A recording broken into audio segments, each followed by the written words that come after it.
So fight camp's a 2-month challenge. You have to box 5 times a week. You have to work out every day, preferably twice a day. And it's pretty strict. I mean, like, we put people on like 1,300 calories, 1,200 calories. Elimination diet, no dairy, no grains, just meat, veggies. No grains? No grains, no milk, I no love nothing, me no some alcohol. carbs, man. Yeah. Gluten? It's supposed to be hard. And we had a girl lost. She weighed like 180. She's down to 130 now. Wow. Her body fat was 40%. She's down to like 15. We were blown away with the people that stuck it out. When did you start training? And when I got in high school, I started doing boxing. So it was like the 1880s? Right. Yeah, like in the 1400s. I'm an old man. Like, it was just rough. I mean, the sparring was so hardcore. Go up to spar. There's this guy, Preston, and he threw a spinning back kick on me. And his glove missed and his forearm hit me right in the nose and just shattered into my nose. Put my nose over here. Have the surgery, fix my nose, reconstruct my nose, do the tonsils, get out of surgery, and I'm staying with my mom. You know, I can't breathe. I'm in pain. My eyes are just, I'm like black and blue. They give you like liquid Vicodin. So I'm just like swinging that shit down. My mom's like, Ty, can I make you a smoothie? I'm like, sure. She's like, how many scoops of protein powder? I was like, I don't know, 2 or 3. Have the smoothie. Like within like 30 or 40 minutes, I start getting a little nauseous. And all of a sudden my adrenaline starts going. And I'm like, oh, fuck, I'm having an allergic reaction to the Vicodin. And I start like really getting like nauseous and like I'm like kind of starting to freak out. I start sweating, my heart's racing. The next thing you know, I start. Welcome back to another episode of Game Plan the Podcast. I'm your host, Davis Cole, joined as always by our producer, Juice. Yo. Today's guest is the head coach at Archetype Boxing Club here in Austin, Texas. Please welcome to the podcast, Tyson Mendeas. Let's go. Good vibes, baby. I mean, we can be ratchet, but this is crazy. Yeah. Crazy work. We took that from Lissandro. What? Crazy work. Crazy work. Yeah, bro. That boy's a character. Dude, he's so fucking he's funny. Got away with words, that boy. He's so funny. He's the great. best. He came to jiu-jitsu class the other night, and the next day I came to Archetype, and the second I walk in, he was like, bro, who was my partner? That guy was tizzed out, bro. He was tizzed out. He was just like ranting about his partner. He's so excited. How do you think his fight camp's going? It's going good. I mean, he's been dedicated, you know? Yeah. It's just hard. He was like 330 When you met him, like what, when I 2 met years him, ago like or 2 something? years ago, and he started boxing. He fell in it. He's just coordinated. He's smart. He's intelligent. So he picked it up quick. Yeah.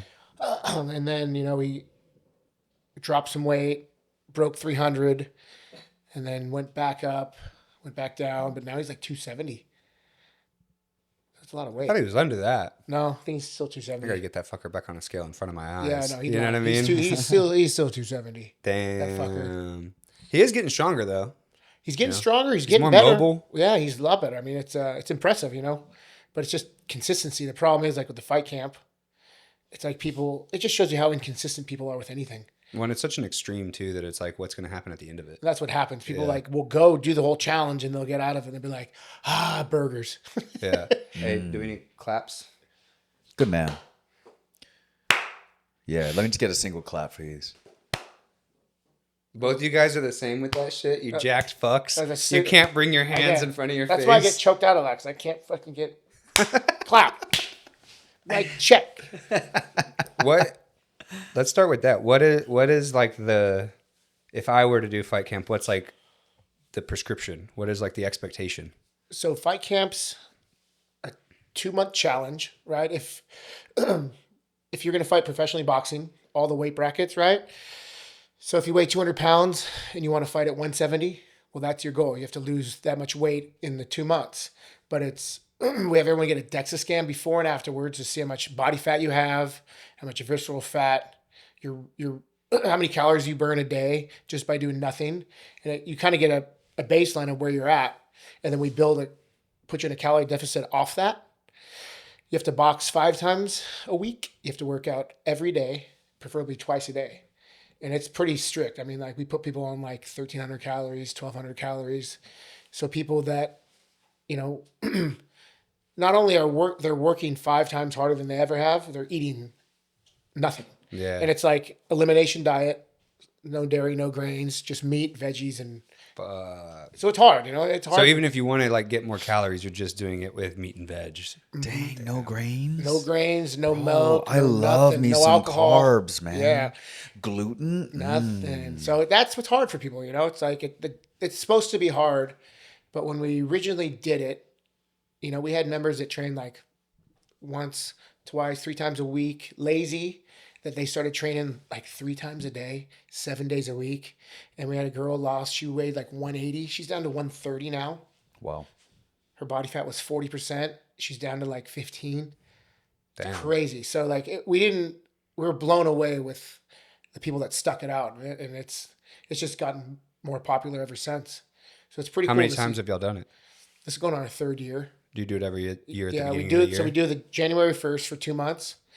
And then we had like a one in the summer when it's kind of dead to kind of keep everybody engaged. So now we're doing 2 fight camps back to back because we'll get a lot of members that'll join the gym all excited like in February. And then we tell them about the fight camp. I'm like, when is it? They're like, next year. You're like, fuck. Yeah. So now we're doing January, February, March, April. And then we have a 6-week one like in May or June. Are y'all pretty hard on the like diet restrictions? I yeah. know like for sure there's caloric limits, right? Like you mentioned 1,300 calories, but like meat and veg only. Like Pretty much. do y'all adapt maybe to like certain other like We kind of make it an elimination diet because like our people aren't meant to eat all this variety of food, right? So if people are eating grains and breads and pastas, they don't know which one is making you sick or where the inflammation is coming from. So this way, it's simple. We're meant to eat the same thing every day, right? Ancestors back in the day, cavemen, they just eat meat. They hunted, the hunter and gatherers, right? So this way, it's an elimination diet of all the things, cut out all the crap, and then we put you in a deficit off that. Like your metabolic rate, like men are anywhere between 1,400 to 1,800. Females are a little lower. So we want people in a 1,000 calorie deficit or a 1,500 calorie deficit. So Sean's pretty strict. I mean, he makes it's brutal. Do you see people like losing their minds? Oh yeah. And it's a lot of people that fitness is not their life. They're new to the whole thing. So it's super challenge, not drinking for 2 months, hard enough for people that like to drink, not eating bread and eating all this stuff. It's just like, it's bare bone diet. Yeah. We want you to eat the same thing every day, all day. And that way, and you feel better. I mean, you see it in people. Like I see people like a month into it, they're already down 15 pounds. And then they got their mojo and they're feeling better. They're losing weight. And it's awesome to see. I know y'all probably use the MyZone to track. Well, that's how we keep, fitness, right? Yeah, you have to wear the MyZone because that's how we see if you wore it every day. And then, What about for logging like the food and all that? Is that something that they like no, y'all track or? They do it on themselves, but the DEXA scan will tell afterwards. Yeah, afterwards, there's right? no lying. So it's an honor system up until It's on the our DEXA system scan. until like, we get the DEXA scan. It's like, well, dude, you didn't really lose much fat, or you're eating too much. And like with the prescription, there's no way you wouldn't if you stuck to it. If you did it the right way, you're going to lose weight. And we've seen it. I mean, people just, it sheds weight off of them. It's pretty crazy. Yeah, like fucking Steve's from last year. That was the craziest I've ever seen on like a DEXA transformation in like 3.5 months. It was like 30 pounds lost, but then like a gain of like 13 pounds of muscle. Steve? Yeah. Yeah.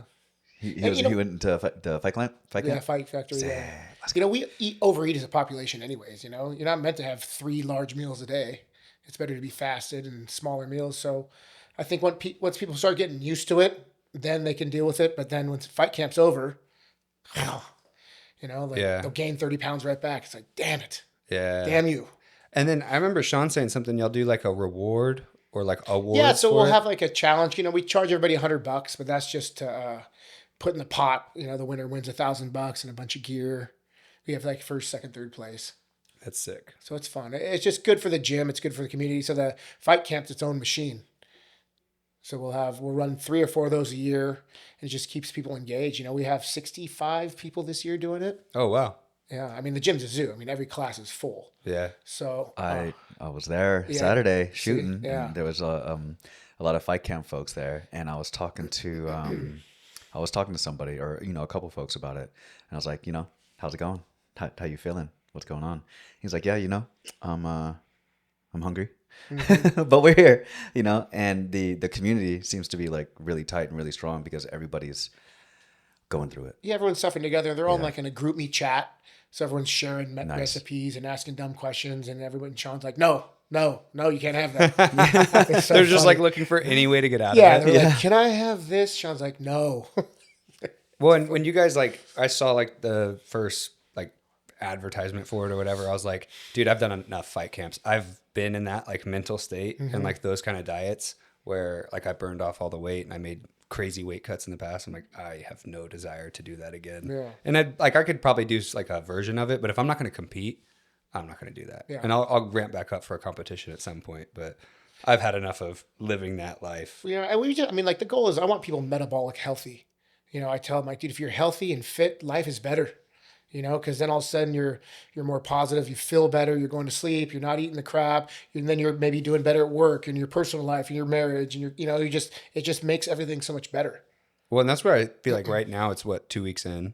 So I feel like that's probably where people are starting to catch their stride, and I bet the next couple of weeks are going to feel good. Yeah. And then I bet towards the end it'll start getting harder again. Yeah, it's we half the people dropped off like the first time we did it, but now the last year we should have everyone finish, maybe 10 or 15 might drop off, but it's impressive. And it's like y'all make personal goals for each individual. Yeah, I mean, we'll get, your metabolic resting rate, and then Sean he'll individually write you a paragraph. All right, this is what you're going to eat. This is how many calories you're allowed.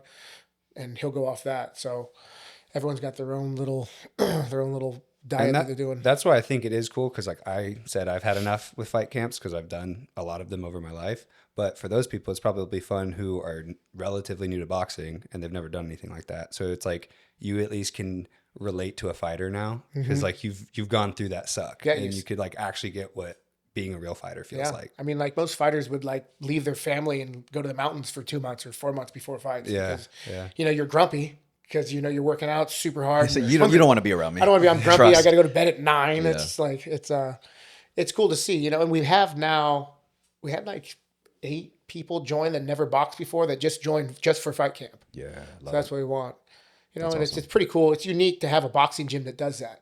You'd see that kind of style more like a Barry's or a, what are those other fitness camps?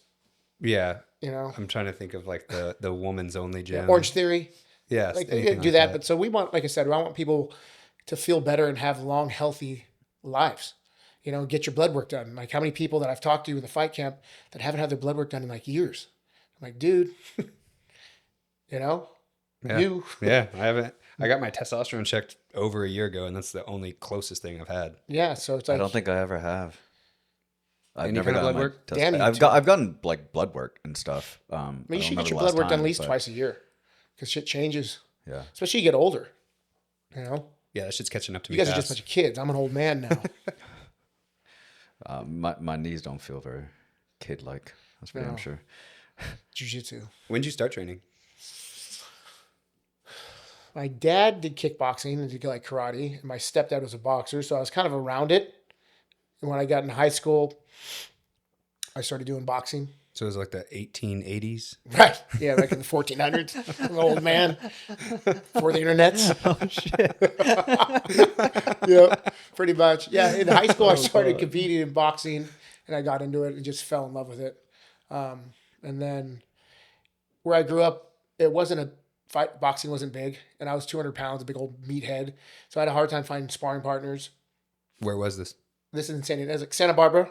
So I grew up like 30 minutes inland from the Santa Barbara. Okay. So, but I traveled Santa Barbara for training, and I just didn't have anybody to train with. So I had a friend of a friend's like, dude, you should go train with my buddy Corby. He trains at the Pit with Chuck Liddell and John Hackleman. I had no idea what that was. And that's just like legendary kickboxers, K1, D1 wrestlers, just like murderer's row of MMA. Like right when Chuck was like peaking, I think it was before he won the belt, but like he was the Iceman. He was the Iceman, and like it was. I went up there and I started training. I just fell in love with kickboxing. It was just like all I wanted to do. It was so much fun. But it was the Pit train. There was in San Luis Obispo, so like an hour and a half from where I lived, and they opened a satellite gym that my buddy Corby taught out of, and he was good friends with Glover Teixeira would stay with him.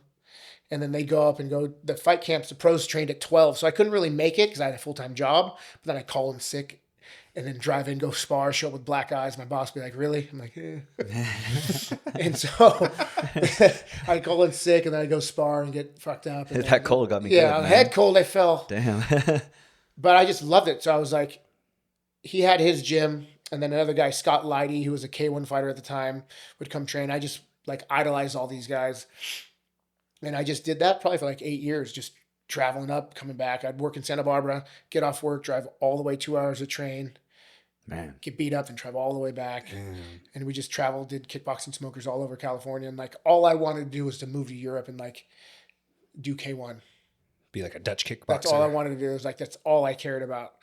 Just did that for like 8 years. And it was fun. I learned a lot, got a lot of good sparring, lost a lot of brain cells. Yeah, obviously. Remember the Lion's Den, Ken Shamrock? You heard the stories about that? No. You know who Ken Shamrock is? Yeah. So like the Lion's Den was another gym that they would just beat the shit out of you. If you're a new guy, you had to, like, initiation was you had to go spar like an hour with everybody, and they would just like try to send you to the hospital. The pit wasn't like that, but it was kind of like, it was just rough. I mean, the sparring was so hardcore. You know, it wasn't like the sweet science. It was just hard sparring. But I loved it. It was fun. But yeah, I mean, I started way later, like 2009. But even then, sparring was hard, right? For my first like 6 years of training Muay Thai, it was like put on the headgear, wrap your hands, and like you're fighting instead of like actually trying to get better. No, there was no like slip and bob in your head. The pit style was they would just go forward, throw big overhand rights, liver shots, and low kicks. That was like the game. But then again, they're all D1 wrestlers as well because Cal Poly had a good wrestling school. So it was like D1 wrestlers. They trained with them. So they were just, you couldn't take them down. And then if you stood with them, you were going to get your nose broke. Yeah. Yeah. So you mentioned that the other day. When did that happen? So I was, I think I was training for that. There was a fight coming up. I was training for it, but I was getting strep throat all the time. And I was always getting sick. So I go to the eye, ear, nose, throat doctor. And he's like, oh, those things are the size of grapefruits. We should pull those out. So I took my tonsils, right? So scheduled the surgery to take my tonsils out. Go up to spar. There's this guy, Preston, who was like notorious. If you like elevated it at all, he would just go 100%. And he threw a spinning back kick on me, and his glove missed, and his forearm hit me right in the nose and just shattered into my nose, put my nose over here. So I was like, fuck. So I go back to the doctor. I'm like, what do I do? He's like, well, I would never recommend we do these two together, but since you're already going under your schedule, let's just... Oh, you hadn't gotten your tonsils out yet? I hadn't gotten my tonsils out yet. So like I had it, like it was that week. I think on Thursday I was supposed to get my tonsils out. I got my nose shot on a Monday. And my doctor just like laughed at me. He's like, well, you're not going to enjoy this, but you know, you're already going under. Let's just fix them both. So have the surgery, fix my nose, reconstruct my nose, do the tonsils, get out of surgery. And I'm staying with my mom. And, you know, I can't breathe. I'm in pain. My eyes are just, I'm like black and blue. They give you like liquid Vicodin. So I'm just like swinging that shit down. My mom's like, Ty, can I make you a smoothie? I'm like, sure. She's like, how many scoops of protein powder? I was like, I don't know, 2 or 3. Have the smoothie. Like within like 30 or 40 minutes, I start getting a little nauseous. Then all of a sudden my adrenaline starts going. And I'm like, oh, fuck, I'm having an allergic reaction to the Vicodin. And I start like really getting like nauseous and like I'm like kind of starting to freak out. I start sweating. My heart's racing. And next thing you know, I start barfing. Now, mind you, I just had my nose done. And I'm violently throwing up to where I blew out everything. I blew out, like, so now my throat's bloody on my nose, and I'm like, I won't stop throwing up. And I'm like laid in the bathtub crying, like naked, the water's on, and my mom's like, are you all right? I'm like, dude, I might have to go to the hospital. And like, it would like go away for 10 minutes. Boom. This happened for like an hour and a half. Never went to the hospital, weathered the storm, and went away, passed out. The next day, my brother comes over to check on me, and my mom's like, Mike, I'm making Ty a smoothie. Would you like one? He's like, sure. She starts assembling the smoothie, and he's like, no, don't fucking put that in there. What are you doing? She put No Explode, which was pre-workout. Oh. And this stuff was like, they put it off the black market. Yeah. 3 big No, I had scoops. some of that once. Dude, I would do a quarter of that, and I'd feel my heart beat in my asshole for 45 minutes. It was horrible. And she tried to kill me twice. She thought the No Explode was the protein powder? Oh, yeah. Oh. Just 3 brimming scoops. Oh. It was horrible. Dude, I feel like that stuff had like cardarine in it. It had something. I mean, that stuff worked. I would take like just a quarter That scoop, stuff and I'd be like works. lifting up and be jacked. But it was she was a little upset. So it wasn't the liquid Vicodin. It was just a pre-workout, 3 scoops of it. But with the liquid Vicodin, probably everything. Yeah, it was horrible. Downer. Oh my God. Because then now, like looking back, once I knew, I was like, well, yeah, that's what pre-workout feels like. My heart was going, like the adrenaline, whatever they had, crack they had in it. Yeah. She tried to take me out. Damn. And you'd like rip open the scars from the tonsils, yeah, just right? scars. And then, if you ever had your nose done, had it done twice, they pack it full of gauze. It's like the length of a football field. I mean, they pulled that thing out. It was like a magic trick. I'm like, it was horrible. I mean, like they packed that thing so bad because you have to go once a week to like, because it fills up and they pull it out. And it was like, he's like, this might hurt a little bit. I'm like, just stuck in there and just all. It's like it's pulling your brain out. That's what it felt like. God. It was forever. Damn. So that was fun. Then you had to get your nose done again? I've had it done twice. Yeah, then I had again another one because I would snore so much. I just got it broke from getting hit. I had a deviated septum, so I had surgery on it twice. I had the deviated septum and the tonsillectomy at the same time. Yeah, and I was blown away with the changes. Like I couldn't breathe through my nose, and I was like 19, I think. Got that done, and I like all of a sudden I could work out breathing through my nose, and I had never felt that before. My cardio it's crazy. Just, like, the difference went through the roof after. Yeah, it was such a good feeling. Surgery sucked, but they're worth it. I mean, I snore so bad, and like I was known to snore, right? Because my neck was like 19 inches at the time when I was a big old meathead. And I was drinking and partying and doing too much blow. So I never could really breathe anyways. So we'd party and like I would snore so loud. It like ruined relationships. Girls would leave in the middle of the night. Like it was just, it's horrible. And then I had the CPAP. I went and got a sleep study done, right? Have you had one of those done? No, but I'm fucked. So you go at nighttime and they hook you up to all these things and they monitor your sleep to see how bad, what you do, blah, blah, blah. Well, as he's hooking me up, I'm like, dude, is there anybody else doing a study here? Because like the room's like this, and they have like 4 patients at a time doing the study. No one's gonna sleep. I was like, you will get no studies done. I was like, hey, I'm like, I'll resonate through walls. And the guy just like looked at me like, I do this for a living. Shut up. All right. So he puts me on all the things, gives me like a sleeping pill, and I pass out. I just wake up to him in a panic. Like, hold on, we got to get this mask on you. And I snored so loud, it ruined everyone's sleep study. Everyone. So they had to reschedule because I was just like within like an hour. So he said like I had one of the worst studies. Like my brain woke up. It's like if your brain pulls out of sleep 2 minutes or less, you have severe. I was like every minute or something crazy because you're on your back and you start choking, you know? My friends used to film me and like put chocolate in my mouth. So it was so heinous. So do you still have sleep apnea? Yeah, I use it every night. You have to use a machine? Oh yeah. Every night. Like I have to wear a mask. That's why my nose is all jacked right here.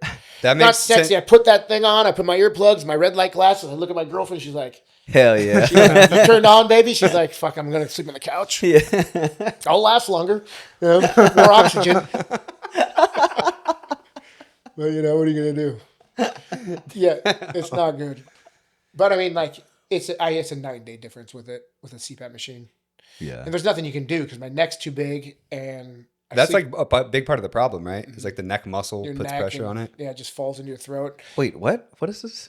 If your neck's you're too well big, on your way, bro. Yeah. Yeah, you got 5 more inches to go.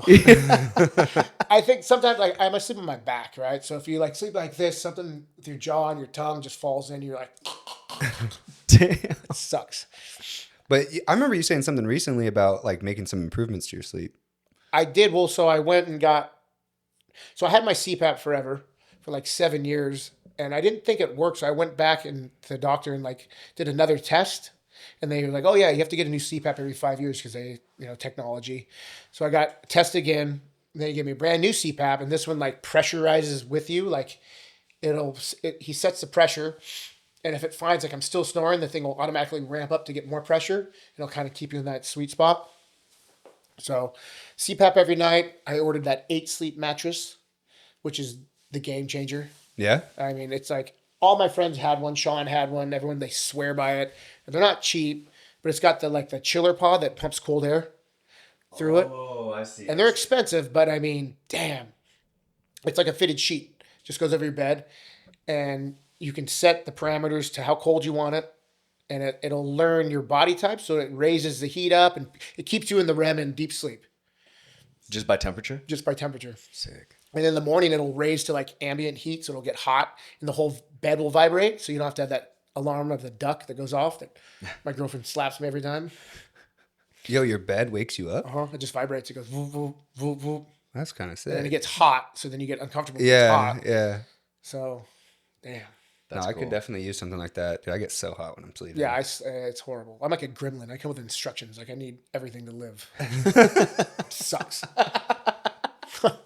It's like, and it's the point where I can't go travel anywhere. Like if I go stay somewhere else and I don't have it, because you're miserable. I'm miserable. It makes that much of a difference. And like, what's the smallest the CPAP is in traveling? Like if you're going to put it in a suitcase. CPAP's like this big. It's not bad. Right. But that's still, I mean, carry on. That's like half your shit. Yeah, it sucks. I mean, it's just, like I said, I come with instructions. It's like, don't feed me after midnight. Don't get me wet. It's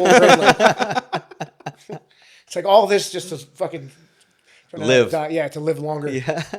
But yeah, I mean, like, and it sucks because the CPAP will just rub your nose, right? And it's annoying to wear. And like, I'll take it off like an hour. I'll wake up like at 3 and I'll just be like, I'll unclip it and like toss it. And the next thing you know, I just feel a pellet come over. Wow. My chick. I'm like, fuck, I have to put it back on. Do you feel like a fighter pilot with that bad boy on? I look like one. It's not a good look. I look like Snuffleupagus, man. Because it's not sexy. I'll send you a picture. It's fucking stupid. Because I used to wear the full face, but the full face I would get panic attacks. Because you kind of got to breathe in sync with it. And I can't wear a mouthpiece because I gag. So like my mouthpiece is cut back to like the front 2 teeth. So I have problems. Damn.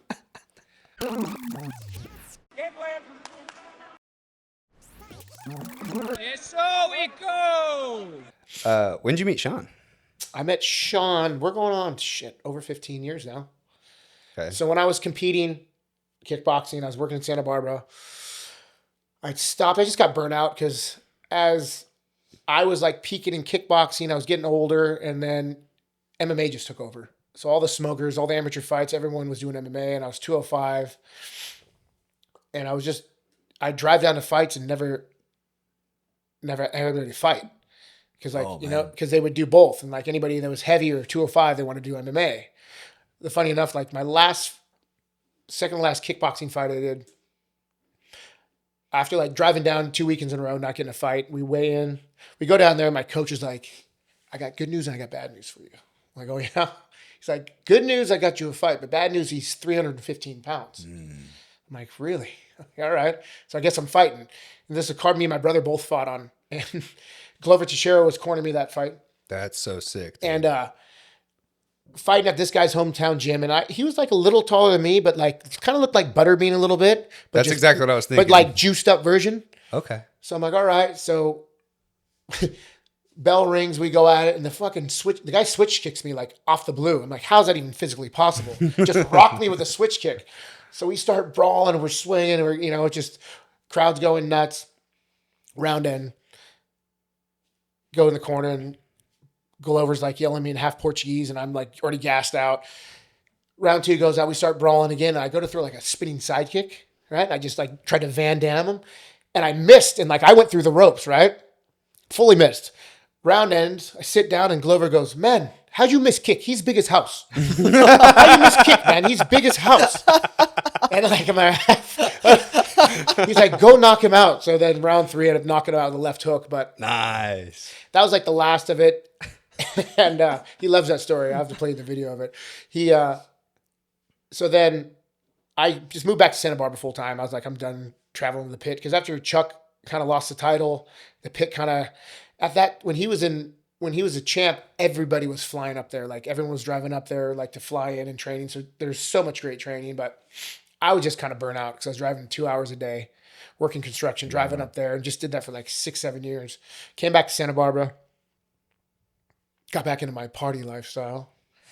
And then they started doing MMA fights in Santa Barbara. So they asked me to fight. So a friend of mine was a black belt under Sean, my buddy Dave Cole.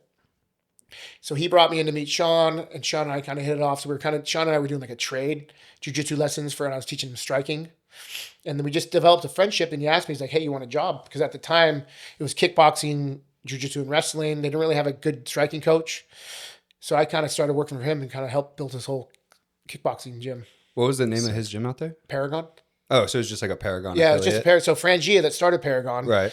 He partnered up with Frangia because he got his black belt under Frangia. And then they partnered and expanded, got this big warehouse, and they wanted to do like everything, you know, wrestling, kickboxing, MMA. And I worked for Sean. Shit. This was 09. I was with him for 12 years. So I worked my full-time job, and then I ran the gym nights and weekends.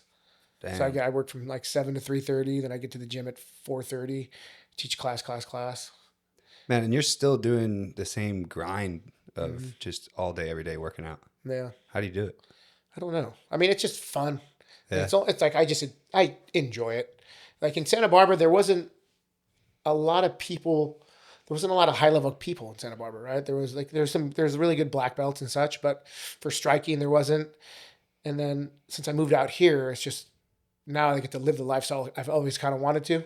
Yeah, that's what I was gonna say. Is like if you're used to going to a manual labor job and then going and training at night, I'm sure just training all day is probably a relief. Yeah, it's just, I mean, like I can't even call what I do for a job. It's just fun, you know. It's just. But there's just so much talent out here. There's so many people to train with, and everyone's fit. And like, I've just met so many great people. And I had a lot to do with Tim because. So after COVID, Sean was like, he wants to get out of his partnership and open a boxing gym. So his wife worked in tech. She had an office out here. She's like, hey, you should come to Austin, check out Austin. So he came out here, picked Austin, and then he made me a job offer to come move out here and coach. And he'd already linked up with like Tim Kennedy and Shane Steiner because they all worked out at Roca. And then they'd always do like black belt rolls. That's how he met everybody. So then he started working out with Shane and Tim doing their crazy like EMOMs. Like I was just watching the videos of them. And so he already had a relationship built. So when I came out here, I just got thrown right into it and just been doing Tim's crazy workouts ever since. Was Archetype already open when Not you yet. come out here? I got out here and we had like 4 months. So we'd wake up and go to Roca at 9, do a stupid hour and a half Tim workout, and then we go grapple. So it'd be like all the high level black belts.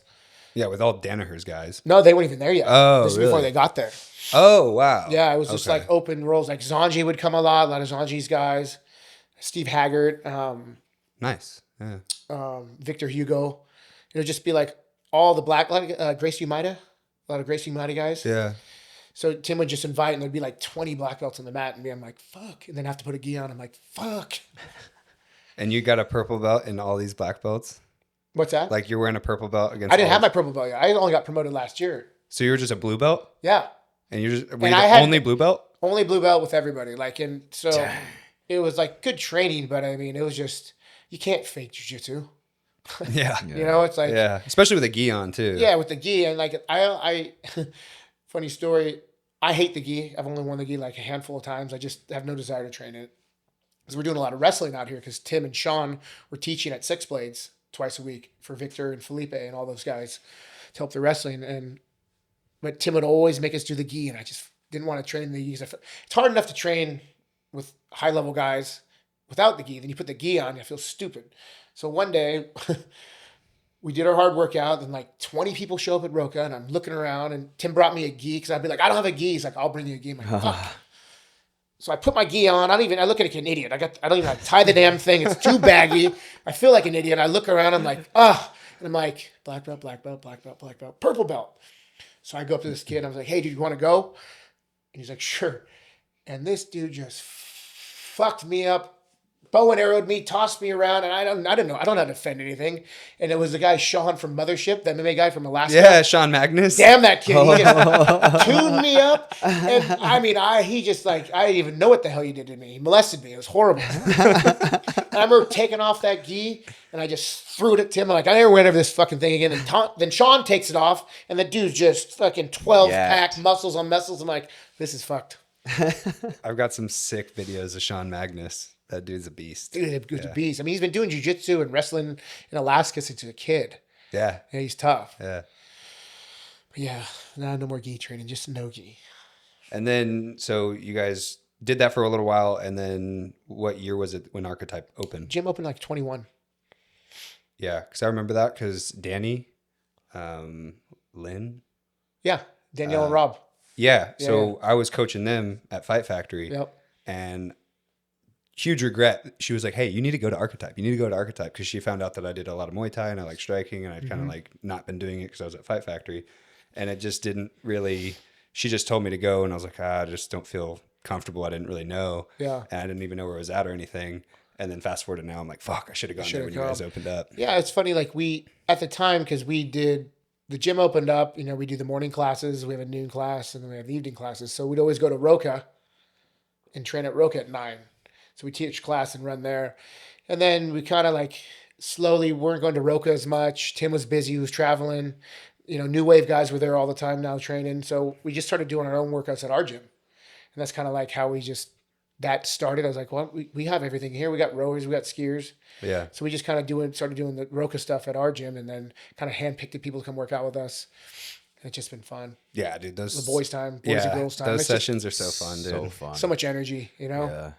It's fun. It's fun having that many people because it's me and Sean's hour to not coach. Yeah. You know, we can just train now, you know, so we have a lot of people doing it. Like everyone's welcome, you know, as long as you're not a weirdo, you know, it's like, not a weirdo, you come work out with us. And it's fun. I mean, you look over, you have like David Freeze, MVP baseball player. You have Brian Callen. He won't stop telling jokes. Yeah. You know, he's not even that funny. Like Brian already told me that joke. Shut up. But you know, we have such a walk of people, you know, such a wide variety of people. It's fun. And like, you know, people need that camaraderie. Yeah, for sure. And dude, that's why I love it for the same reason. Like you guys aren't coaching, even though I feel like you kind of are. And like you and Sean have both coached me during those times. But for me, I'm coaching all the time. So when I get to go over there, I'm free. Yeah. You just tell me what to do, and then I just follow the instructions, which is so nice when you're the one running class all the time. Yeah, that's why I like training jiu-jitsu a lot, because I get to be a student again. Yeah. Not that I haven't mastered striking or anything, but I've just done it for so long where it's not, you know, now that like doing jiu-jitsu, it's like I can be the student and think, and it's challenging. Yeah. It's exactly how I feel about boxing. You know? And like I started in boxing, but just did like a tiny bit of boxing in Atlanta with my uncle, and then came back here, and there was no boxing gyms. I mean, there was Lord's, but it was like super far away from here. I grew up around here. So jiu-jitsu and Muay Thai gym was like the option for me, you know? And so now it's been super fun to get back into it a little bit and learning from like Jeremy and Sean. Yeah. Where it's sweet science. Yeah. And it's so technical, and I still have so much to learn. And that's like refreshing to have like another thing. Kickboxing and Muay Thai, it's fun, but there's like a ceiling of like athleticism that you need and flexibility. And, you know, if with boxing, you can be in shape, overweight, you know, like whatever, and you can still box. You know, anybody can do it, right? Well, and I can feel that with the kickboxing, Muay Thai, just the difference of being a teenager to now. Yeah. It used to be so easy. Now it's like, I can't do head kicks anymore. I'm like, damn. What is that? Like, why? Is it just because you got to Just get your leg up there? you know, it's just people aren't flexible in the hips. It's trying to teach people how to kick. It's challenging. That for an adult, it's super difficult to teach adult how to kick. It's brutal. I mean, and you know, people don't like to be barefoot. There's a bunch of there's like weird things with it. It's just more messy, and it's just I like boxing. It's simple. Everyone can do it. You know, we have a Parkinson's class. You know, we had a Parkinson's class back in Santa Barbara. No way. Yeah, because like Parkinson's, it's known to actually help with patients. Wow. Like we'd have like 30 Parkinson's patients, and those poor people. I mean, like, you know, their quality of life is pretty rough. Yeah. You know, and we'd have them do a basic agility test, like walk a line, you know, do these things, and they couldn't do it. And all of a sudden, they start boxing, and sure as shit, in a couple months, they're better, they're walking better, they're cognitive, everything's like firing, and it's pretty cool to see. That is cool, because like sometimes I think about how long could I possibly keep doing jiu-jitsu, but like I definitely could keep doing boxing forever. Yeah, I mean, you don't have to get hit. People think like boxing, I'm going to get punched, you know? It's not that. I mean, it's just working out. You know, you can always drill, you can always play spar. I mean, I rarely hard spar anymore, only when Satoshi suckers me in. But I mean, it's fun just to play. I mean, I don't even wear a mouthpiece or headgear. You know, we just flow spar and work a lot more clinch, and you can play a lot more. Yeah. Going back, do you know what a smoker is? Is it how old like are you? A fight? I'm 35. Oh, just a puppy. So I'm a puppy. What's David? I know, right? Shit, come on now. How old are you? You look like you're 58. 31. Damn. I turn 32 That next beard month. put 20 pounds on you. 20 years on you.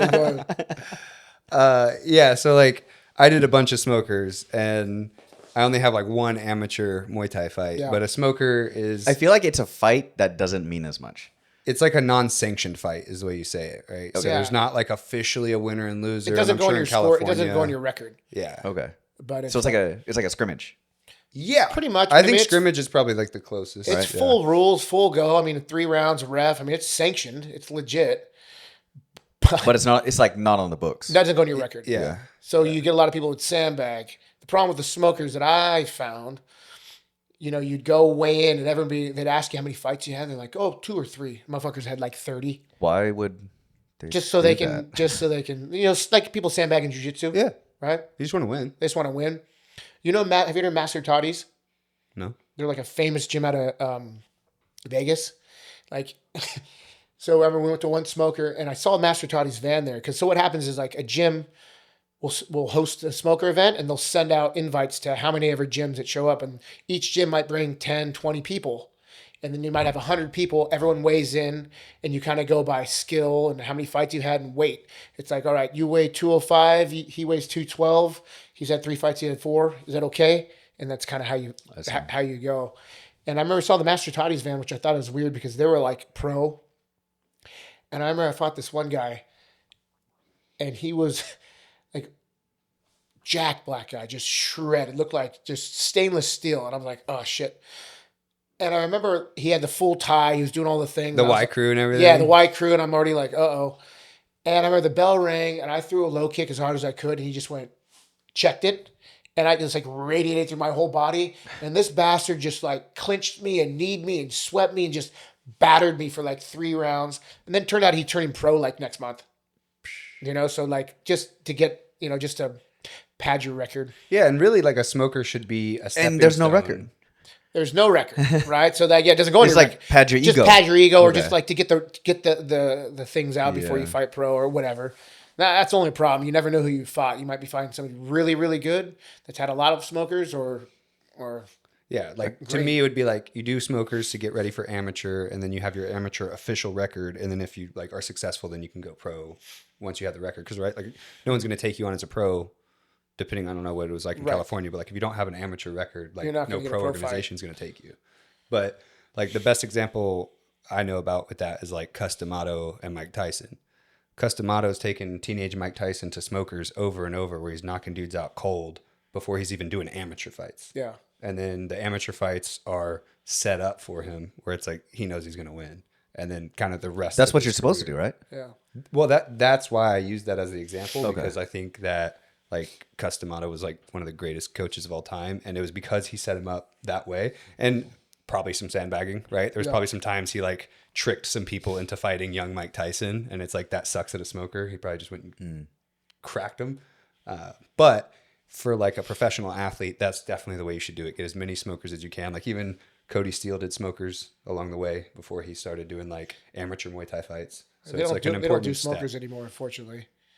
Yeah, I haven't really heard of any since like 2021. Really? maybe. They came down on them, so like Yeah, you like can't really get them. They'll do some like underground ones, but now they're like like athletic commissions. yeah, the athletic commissions came, Damn. so nobody can do them anymore. Just lawsuits and Hold up. Y'all mentioned something before, and for those that are ignorant like myself out there, you said Wai Kru. Wai Kru. So the respect to teacher dance. There's the Ram Moy and the Wai Kru. So those are the boxer's dance and the respect to teacher. So Oh, like pre-fight. yeah, so with it's a the- pre-fight with the ritual. shit. You do like a little dance. it's like a 15-minute dance. Yeah, and so for my amateur Damn. fight, I did a Wai Kru, and it's like fucking homework, dude. So during the fight, It's camp- harder than the fight. Yeah.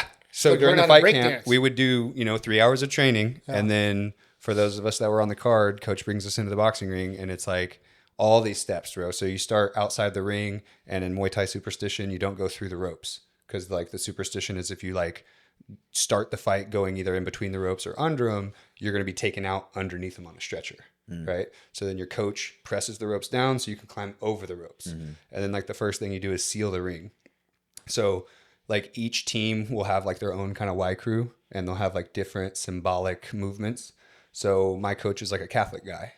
So we would do like this weird cross thing at each corner. But what you're doing is you like hold one hand on the rope and you hit each corner doing your little hand gesture.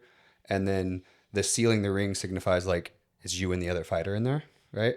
And then you like the Ram Moi, or that can be like just other stuff. But the Wai Kru is like you're showing respect to your teacher. So it's all like Theravada Buddhist influence stuff where you're doing like prayers and little dances. And that's where like, if you've ever seen like Powhatan, Alex Piera, like he has like the arrows thing. Mm-hmm. That's like definitely something you'll see in those where like you'll see people shoot arrows at each other. Sometimes it gets playful between the two fighters where they'll like dodge the arrow or like catch the arrow and break it over their thigh, you know? Tight. And then there's like other things where at the one amateur I did, one of my teammates, she's super tough, won like a world title in like her teenage years. And her opponent definitely should not have done this, but like stomping is like a thing where like, I'm going to kill you in here. And so this girl goes up to my friend, just like stomps real aggressively in the whole crowd. It was a pretty educated Muay Thai crowd. And the whole crowd's like, oh, and then she just fucked her up. Damn. So yeah, the Wai Kru's like, I'm in the middle of the boxing ring doing like, literally like, looks like praying. You're like bowing your head down and like, there's all sorts of funny little, like you're in like a lunge position, like flapping your arms like wings and shit. And people don't normally do that for smokers. No, this is a more Muay Thai thing. And I think like that's why Muay Thai didn't really get popular anyways, because like it's as beautiful as that is, people don't want to watch that. Yeah. And the music is weird, you know. Yeah. There's a whole betting culture with Muay Thai. It's like you know, people just want to see nonstop action. Yeah. Like so, Wai Kru, I had a couple fights where they had to do that. I'm just standing like an idiot. Yeah. What do I do? The only thing I liked about it is because of like some of like the lunging and stuff, it's like a really good warm up stretch. Yeah. Like it is a good stretch right before you go, and it like hits heavy on the hip flexors and stuff. And like I remember the reason I cut mine like short was like I got a cramp in my hamstring while I was doing it. And I was like, I'm done with this. I'm setting up. I need to like just get to the fight because I was trying to do like the arm flapping with my foot kicking behind me, and I could feel my hamstring, and I was like, it's too much. I'm not ready for this. But going back to the fight camp, like it would be learning like our gym's Wai Kru with the coach after like hard training. And it's they like, take that shit serious so too. many fucking steps, dude. But it is cool. Like going to see the fights in Thailand, it's super cool to see them. That's cool. And then I don't know if you've heard the music. Have I ever played that for you? Like no, the but I music? feel We're like gonna play it next time we at Archetype. We'll play the whole time. The whole time. The whole session. The whole time. But there is a cool thing with the music, like, and this kind of goes with the betting. It's like, say it's like a 5-round fight. Like Muay Thai fighters will just like not go hard the first round. It's like a feel out process. And they'll play the music to match the pace.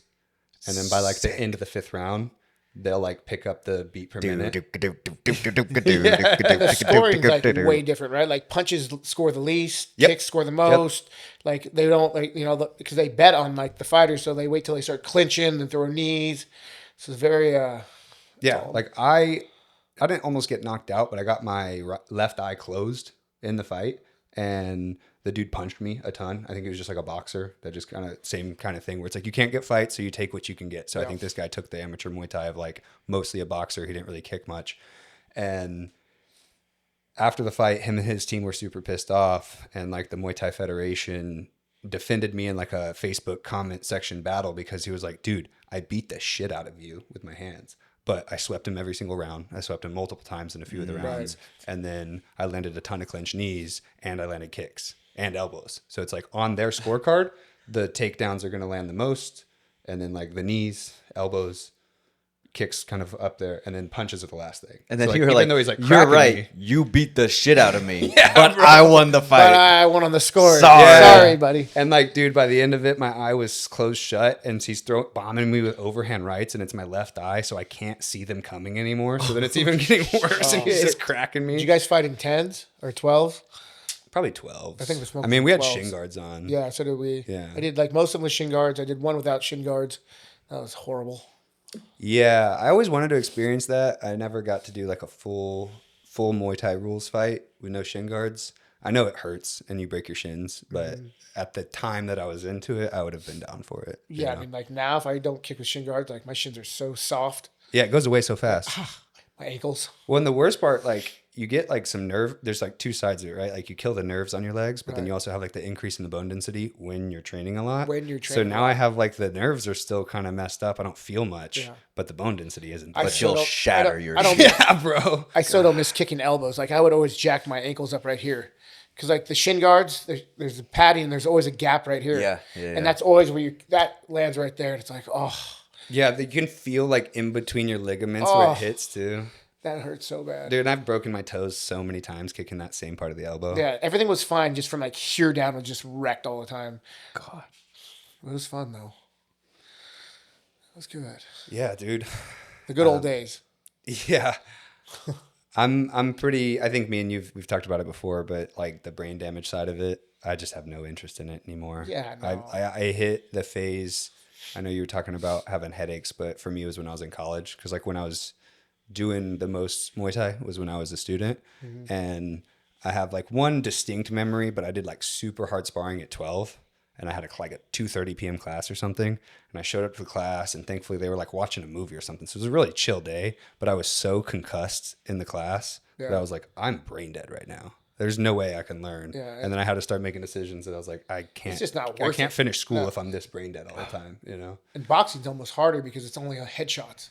Yeah. You know, at least kickboxing, you can play with the clinch, you can move around a lot more. But like for whatever reason, when you put headgear on and you just box, it's just all headshots. That just takes so much damage to the head.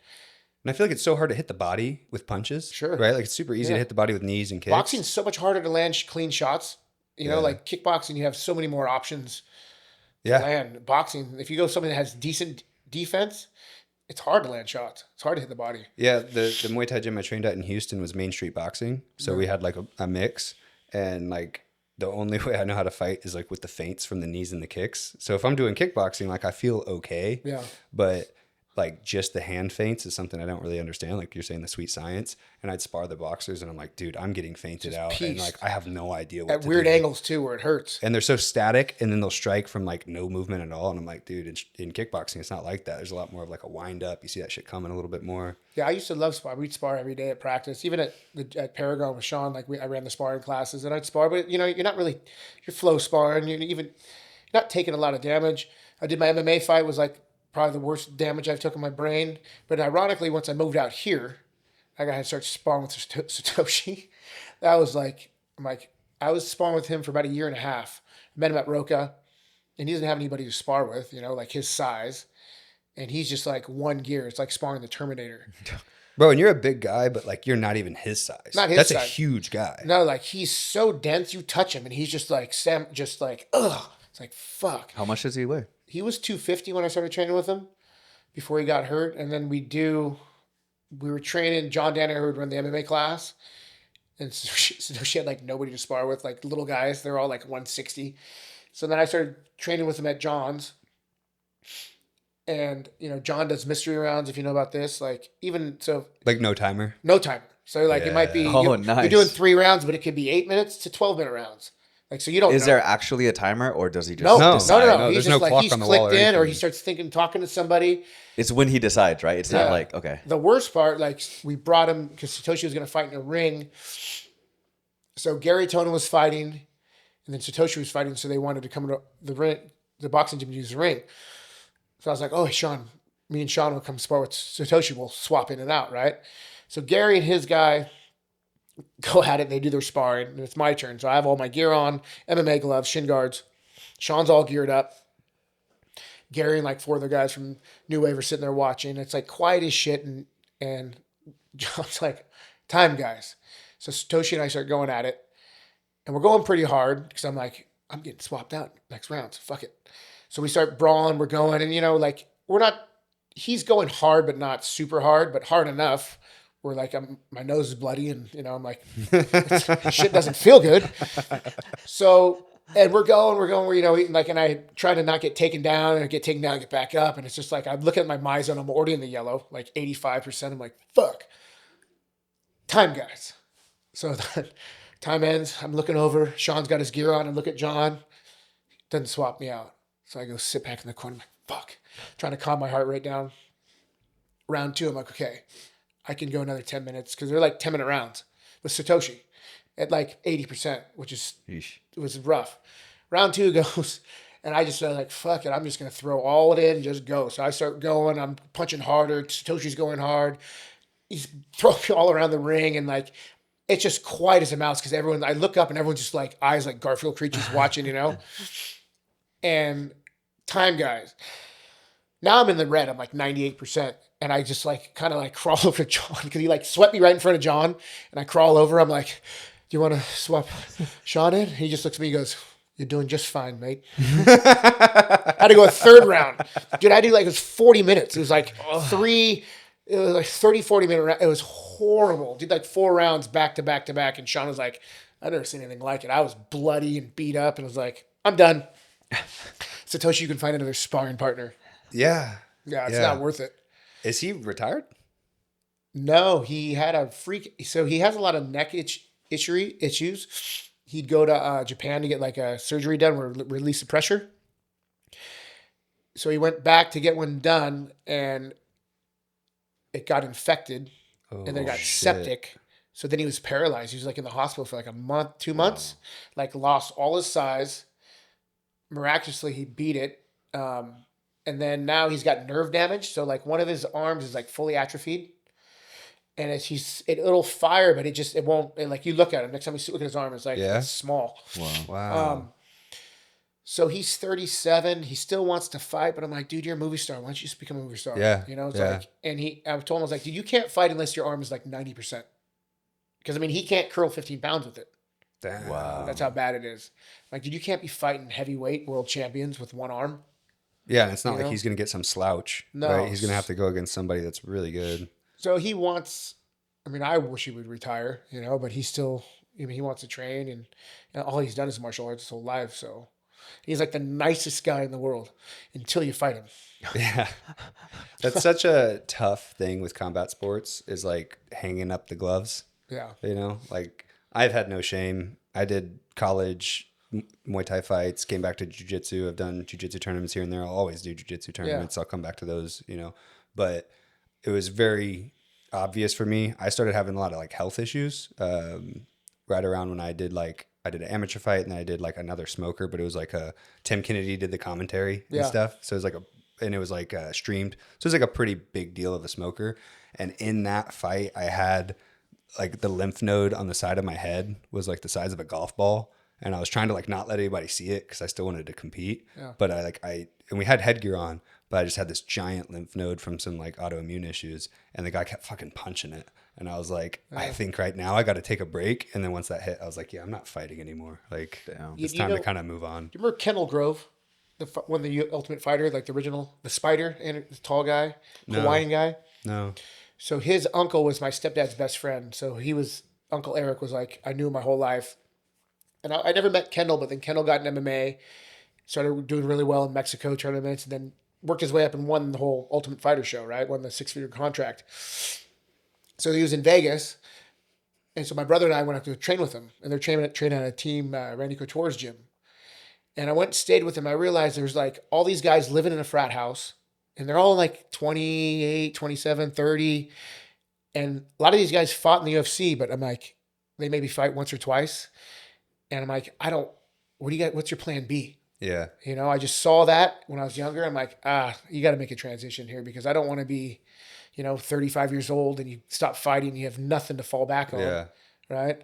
And that's why I love coaching too, because I can still be completely involved with the sport. I still get to travel, go to the events and all that kind of stuff. And like jiu-jitsu is different, right? We got professionals in jiu-jitsu that are like early 40s and they're still top of the game competing in like 80 cc's and stuff. Yeah. But anything with striking, it's like, dude, you're running. And it's just how hard it is. I mean, I saw these guys, they'd wake up, they go for a run, they come back, lift weights. Then they go do jiu-jitsu practice. They come back, have lunch. And then they go back. They were training 3 times a day.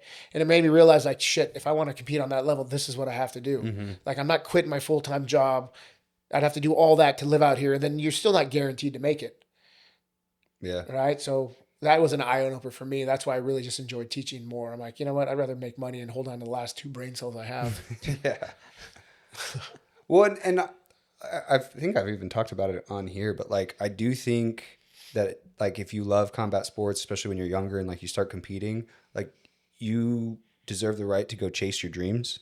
right? So it's like, go do it. But that's like where you got to have somebody in your life that's going to talk some sense into you and be like, hey, bro, you're done. You got to stop. Yeah. It's, I mean, and it's so, I mean, it's gotten so popular now. There's so many people doing it.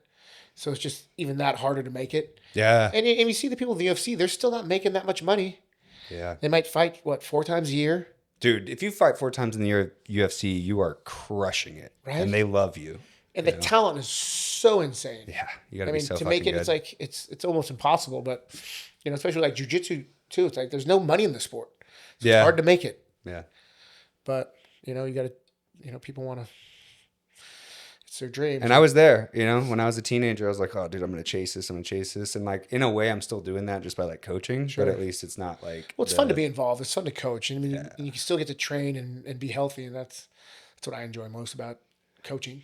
Yeah. Now I feel like you probably coaching more on a different kind of focus than like professional fighters, right? I mean, obviously you guys deal with like a lot of people coming through that ask for it's y'all's a whole help. different culture of human beings. It's like back in Santa Barbara, everyone was more kind of fighter-ish, and that's kind of what they wanted to do. Now the general public out here is just, we get all walks of life, and it's awesome to see. I mean, we'll get people that never did sports, never did anything athletic, probably never had an encouraging thing said to them their whole life. Now they're in their 40s and they want to learn to box, and it's like, they come in super insecure, won't make eye contact, and they start learning boxing, and like within 3 months, dude, they change. And it's just awesome to see.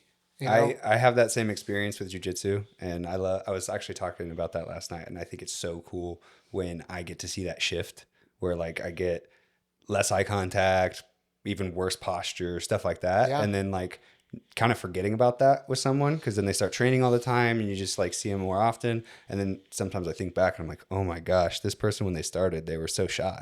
Sure. And now they're like walking around a jiu-jitsu mat, shaking hands. Coming in all smiles and stuff. Yeah. And it's like, we want to build a sanctuary for everybody, and that's what the gym has done for a lot of people. And it's cool to be a part of. It's cool to see the confidence that it gives people. And, boxing's a hard sport. It's challenging. It's a nuanced sport, and watching them, they struggle in the beginning too. Some people just, coordination's hard, pat your head, rub your stomach. Like, it's, they struggle, they get frustrated, and like within a couple months, something clicks, and all of a sudden they're moving, and it makes my job fun to be a part of. Going back to like the fight camp thing where you're giving, say, those like more new people to the sport, giving them that chance to feel what a fight camp's like. How do you take something like boxing that's been like a pretty tough sport and make it like more inclusive for like the average person to come in? Well, I mean, because we have multiple coaches, right, and everyone. We're very detailed and we pay attention, and we like, we work with everybody extensively to get them to where they want to be technique wise, so if you come to our gym and you're going to get better at boxing, I mean, it's obviously hard in the beginning, but the more you do it, and it's just, just showing up, people get better. That was what like the biggest surprise to me the first time I took like actual class there was like what I took as like moms and stuff. But it was like crispy, clean boxing. And I'd see them like hit the bag or something and keep their hands up. And like, I've only ever really seen that crowd doing like title kickboxing, cardio kickboxing, that kind of stuff where like, it's more about the fitness than about like the skill. Well, that's the difference, I think, with our gym is like, we want people to learn the sport. We pay attention, and most boxing gyms like Title, or there's like one coach to 30 people. And there's no structure, there's no curriculum, there's more of the workout, like you said. Yeah. No, we want people like, if you say you box out of my gym, it's my reputation. Yeah. So, so it's like, I don't want you go somewhere else and be like, where'd you box out of? Archetype? I'm like, fuck. So we try to have quality coaching, high level coaching, and we want to teach the sport. And if you notice in every class, you do everything. Most people don't know how to hit a speed bag. Most coaches don't know how to teach to hit the speed bag or the double end bag. Bro, that double end bag is my enemy. Yeah, it's everyone's enemy. I mean, I hate that thing. Like, I love it, but man, it's so difficult. So, the nuance of the sport, I mean, we have 2, 3 coaches, 4 coaches each class, which is kind of, unheard of. Yeah. And it's high, and we're in attention to detail. Yeah, you guys were talking about Saturday. I actually was looking at the website. Do y'all like fill up? Now we do. So it's funny, when fight camp, I mean, all the classes are full. We have max capacity of 30. Saturday's always been our like popular class at 9 a.m. Okay, so that is the usually class. Most classes are 45 minutes, 2-minute rounds. The Saturdays, 3-minute rounds. makes a full hour. Then we do like a 15-minute circuit at the end. So it's just like people love it. So and maybe like they're more available on Saturday. It's the weekend. Yeah, you know. So that one just, I mean, now once Fight Cap, like Sunday open for registration for the week. I mean, it'll book up Sunday. There'll be 30 people and 5 on the wait list. Damn. But this year we've had like the morning, 6:30 and 7:30. We had 30 people in each class. So it'll be like 30. There was 20 in the noon, and then we'll have another 30 and 20 in the evening. So I mean, there's a lot of bodies coming. 6, 7 o'clock in the morning, filled up. Yeah, 6:30. I mean, I'm like, damn. You a morning person? No. Oh no, really? No, I'm not. I've never been. I don't know. Like even when I did construction, like I don't wake up till like 10 mentally, like, and until I work out. Like I wake up, I'm in like black and gray. I work out, then I'm like, I'm awake. Yeah. So I fake it pretty well, but I'm not a morning person at all. So by the time we come in at 9, you're starting to wake up a little bit. 500 milligrams of coffee and I'm ready to go. There we go. But I mean, I would get up at 5. Yeah. So it's, morning. That's why I love teaching first thing in the morning. I've always been like a more morning person. Yeah. And same kind of feeling though. It's like I don't even feel awake until after I've taught the first hour. Yeah. And then I'm like, all right, now I'm like, my brain's working, my body's kind of I'm on autopilot for the first morning. I mean, it's fun, but my brain is just like not sharp. You get up at 5 every day? Uh-huh. Go to bed at like 9:30. Yeah. I have to. I mean, like, you come with instructions. That's a part of the instructions. Part of the instructions. Yeah. You know, I have to lead by example. Go to bed at 9 and like wake up at 5. Drives my girlfriend nuts. But I mean, like, going back to like my sleep app and not having shitty sleep, like, I need to get 7 hours at least. Before I'd get like 5 or 6. When I was drinking, you know, I get 4. So now I just feel better. I mean, I'm more of a morning person now that my routine's perfect, but I have to live my life like a robot. If I don't, then I'm just an asshole. I think it's incredible because I've had my times partying and that kind of lifestyle. And I'm like, how was I doing it? I'm not that I was like the best version of myself, but it blows my mind what I got done off of like being on all sorts of drugs and not sleeping. When I was drinking, when I moved out here, I found myself casually drinking more. You know, I get off work and I have like 3 whiskeys and some White Claws, and like I was just mildly hungover, and it just changes your demeanor. It's like, I can't live like this anymore. You know, you're hungover every day. Yeah. It's like, and I have to look too many people in the eye. You know, like it's like I can't like hide. Like it's like when I was doing construction, I could be hungover or high and just go crawl in an attic and work. You know, put my headphones in. But now it's like I have to have interaction. I have to like speak and look people in the eyes, and it's like, fuck it, no more booze. Yeah, I feel that. And you got to be on point, and you got to be a people person all day, every day. People are paying to be there, so you have to, you know, like you got to show up for them. Yeah. Do you do what I do every day, where you hit 2 morning classes, maybe us for the group workout, and then another lunch class? Is there a siesta there at the? I'd like a siesta. I used to siesta more, but now I don't. I got up at 5. Yeah. What's your routines like? What's your routine? I get up at 5:15 to my nice Tempur-Pedic bed vibrating me with the heat. Mm-hmm. Shout out 8. Is it 8 cool? What was it 8 called? Sleep. 8 Sleep. 8 Sleep. Shout out 8 Sleep. Shout out 8 Sleep. Wake up, do my morning ritual of like water or coffee, supplements, scream into a pillow, pet the cats, piss my girlfriend off just to fuck with her. And then I get to the gym. Keep her on her toes. Yeah, keep her on her toes. I'm like, oh, you get to sleep until 9, huh? Get to the gym around 6. You know, we'll clean the gym, kind of just get everything ready, teach class. So I have a 6:30 class, then we have a 7:30 class. Then I have a private with the legendary Barbie. Mm-hmm. Private with her, and that puts me around like 9 o'clock, 9:15. She's a dog. And then we have our workout for an hour or 2. Then I might do another private at 11. And then we have the noon class. Then I'm done by 1. So then I go home and just like eat lunch, listen to a podcast, chill till about like 5. Come back to the gym at 5, 5:30, 6:30 class. Repeat. Nice. Yeah, you deserve to be tired with a schedule like that. Yeah, I nap. Like I'll go home, take a nap for like an hour. But sometimes the naps, if you sleep too much, then I'm just like at Winkett and Bernie's. I can't function. Like I have to start my whole day over again. Yeah. So like the sweet spot of like an hour 45 minutes. But sometimes I'm tired and I'll pass out for like 3 hours and I'm like, what time is it? Yeah. It feels like the next day. Yeah, it is. No, the most I used to do that was like Cody Steele was in town and he was like making his transition from a grappler to an MMA. So we do like pretty hard MMA rounds, like full go. Like you start striking, but if you want to grapple, go to submission, that's fine. Stand back up, keep going. And I would sleep after that. Yeah. It was such a hard session that like it would put me out. But nowadays I don't really get my favorite thing is to be on the couch in my bed. It's like, that's like my sanctuary. I want to be, and my girlfriend gets it now. I'm like, dude, we just redline every day. I mean, we, you know, you teach 100 people a day, 1,000 conversations, you train privates. I'm just like, I'm like a Muppet. Yeah. How do you recharge? Just the cats? Cats. Little cat therapy. Cats and caffeine, baby. Cats and caffeine.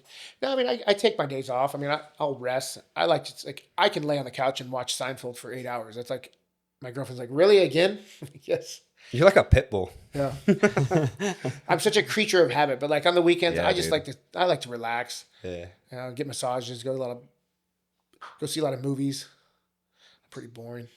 What do you, like, now that you've lived in Texas a couple of years, do you miss California? Oh, not at all. Not at all. No, I don't even want to go back. I told my mom, if you want to see your firstborn son, he's in Texas. Yeah, you mentioned that you and your brother got to fight on the same card. That's sick. Mm-hmm. So he's into the same stuff. He's still training. Yeah, he got into the pit kind of after I left, and my brother was oh boy, that boy can fight, and he's like the nicest, good-looking guy. He got all the good genetics, you know, blue eyes, just handsome. That son of a bitch. And that boy, he used to have gnarly temper tantrums as a kid. Like, I remember we'd have to throw him in his bedroom and he would just fucking just break everything. But he's the nicest kid. But like when the switch flips and he's got big ass Hulk hands, he only fought at like 155, walked around like 170. But he became like John Hackleman's like favorite. I mean, he was like the next thing. He went undefeated amateur, he was like 9-0 in pro MMA. Damn. Yeah. Had kickboxing fights. I mean, he was like the real deal. I have to show you. 155? Yeah, 155. Sick. And he'd always wear a mullet and like neon like tights. He was classic. Hell yeah. And I think he just kind of got burnt out too, you know, trying to fight full time. And like as a pit wasn't as popular. He didn't have all the training partners. So he had a hard time getting fights, had a hard time finding partners to spar with. And because nobody wanted to fight him because the dude just fought like a tornado. Was he knocking dudes out or? Oh yeah, knocking dudes out. He never moved his head once. Just like my mom doesn't drink, but she'd drink like a fifth of fucking vodka every fight because it was just like a bloodbath. Yeah, that is like a funny thing with the time the guy shut my eye was like my whole family grew up playing sports, and I think my parents went through the classic like pushing a little bit, especially with my older siblings, like pushing the sports. And then I'm the youngest. And so by the time I got into combat sports, I was like the youngest and I was already 15. Yeah. So they were like, cool, we're going to let you enjoy this and like not push it. So they never had anything to like, they weren't involved in the sport on like the coaching side, right? They just kind of let me do my thing. So my dad like never tried to coach over my coaches. He totally was hands off. And then I'm getting my ass beat. And I could hear my dad in the crowd yelling at me on like stuff to do, and I was like, "Holy shit!" It finally pushed him because he was so stressed out seeing me get my ass kicked. No, my brother. I mean, he was like smart in school, straight A's, captain of the football team. He was just like Captain America, and then he started fighting. It was cool to see. I was like a proud brother. I didn't like training with him because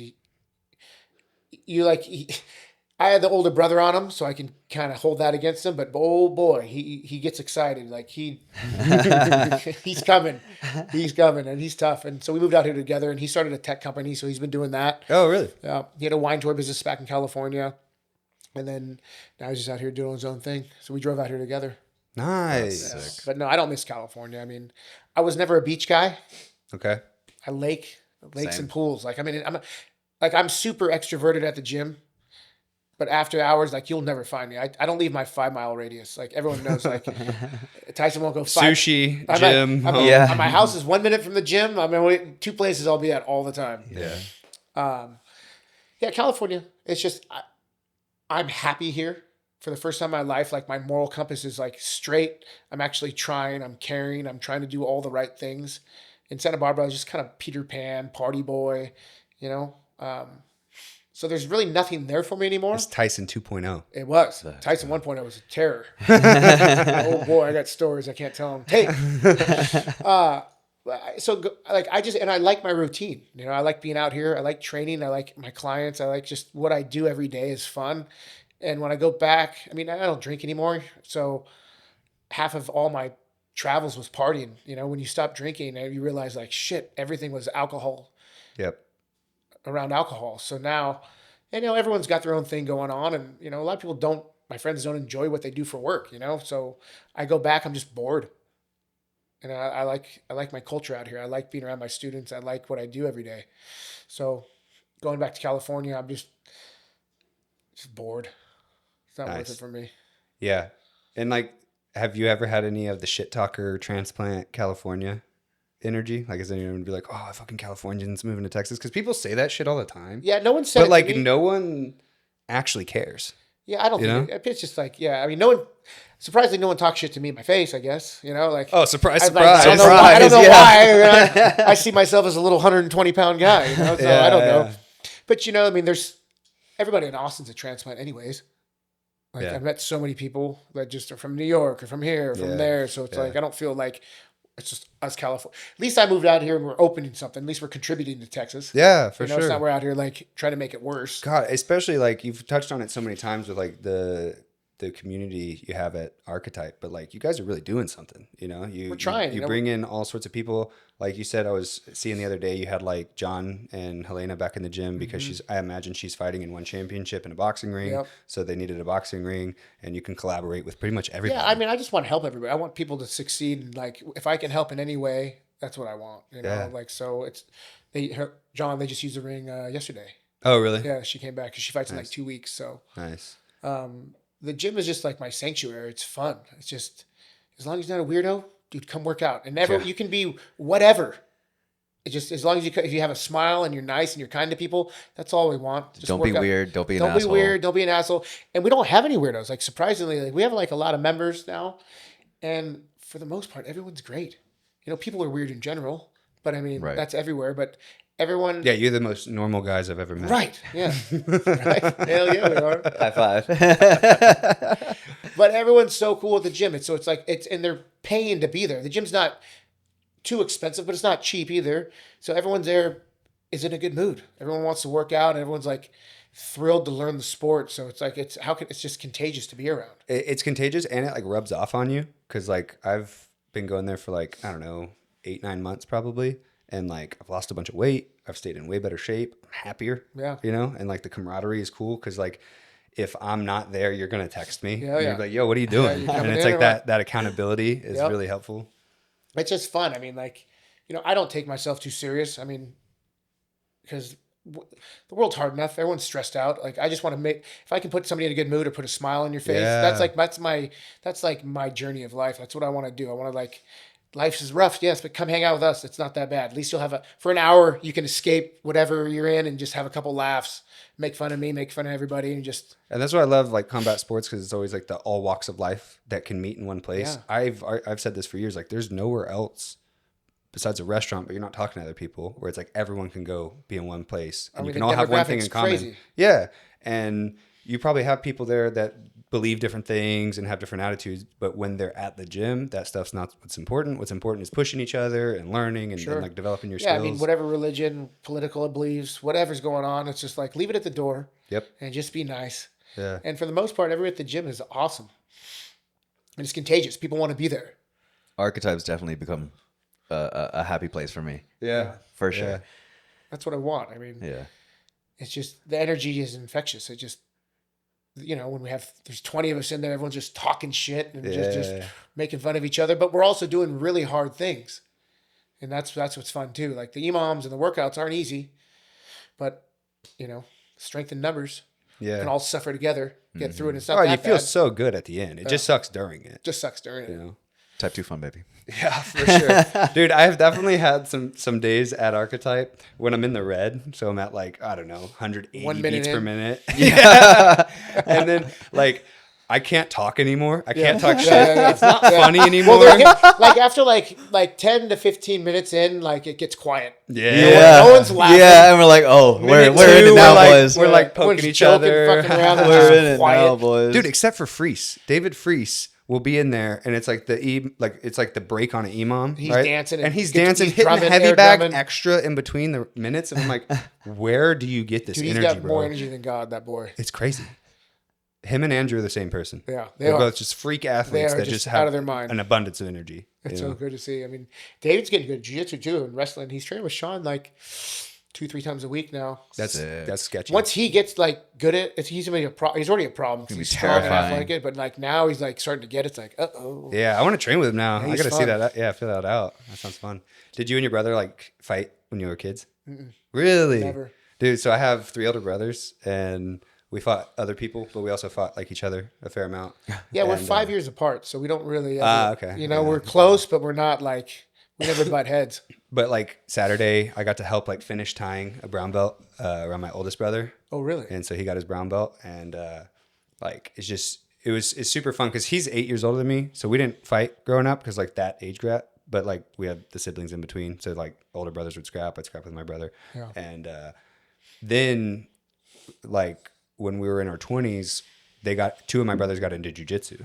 So we'd be doing jiu-jitsu practice together, and then we'd go compete together, which was really sick, doing jiu-jitsu tournaments like as a little group. And the development I've made in jiu-jitsu with my siblings like probably exceeds that of even like the Tackets. Like training with them has been great, but the wars that I've been in with them is like so much more intense because I'm the youngest, but I have the most experience. So like they started later. I think I was already like a purple belt or something, or maybe a blue belt, and I had like that edge. But then they got so good so fast that for a while it was kind of just even across the board, and we would just try to kill each other, and it made us all so much better. Sibling rivalry.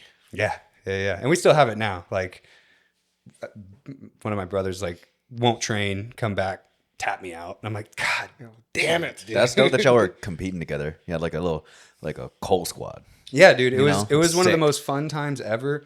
Not only the competing, but even just like training together every day. We would like go to class. I worked at the gym with one of my brothers. The other one would get off work and come train with us at night, and we'd get home at night, and then we'd like go in the garage, and we're like still going over stuff, And so we were just like, that's fun. We were just obsessed, and keep doing it. Yeah, I wish my brother was training with us a lot when we moved out here, but just he's busy with work now and stuff. But he comes up. He looks like Clay Guida, but like just taller. Like he's got long hair like you, which pisses me off. Have I met him? You have. Okay, yeah, that makes more sense now. He's classic. Did you know that Wico got his purple belt on Saturday? Dude, congratulations. Dude, let's go, Juice. Thank you. Yeah, do you guys, do they do the whipping at there? Not anymore. Did you get whipped at Blue? Yeah. Yeah. So we stopped doing it. If you don't wear the gi, you won't get whipped. Yeah. So you also won't get promoted. That's true. Making good points. The tradition that he's talking about is the lining 2 rows of people. You get your belt, you walk through the middle, and everybody takes their belt off and whips you in the back. Oh, they used to do it at Paragon, and there'd be like 100 people, and it's like each color is more. You have to do. Yeah, we did the blue belt. You have to go like 2 laps. Purple belt, you have to go back 4 times, and like, dude, people would like fucking wet their belts. Put a little weight into the end of it. Dude, like it was brutal. And you watch these guys, and like, fuck that. Yeah, but it's a rite of passage.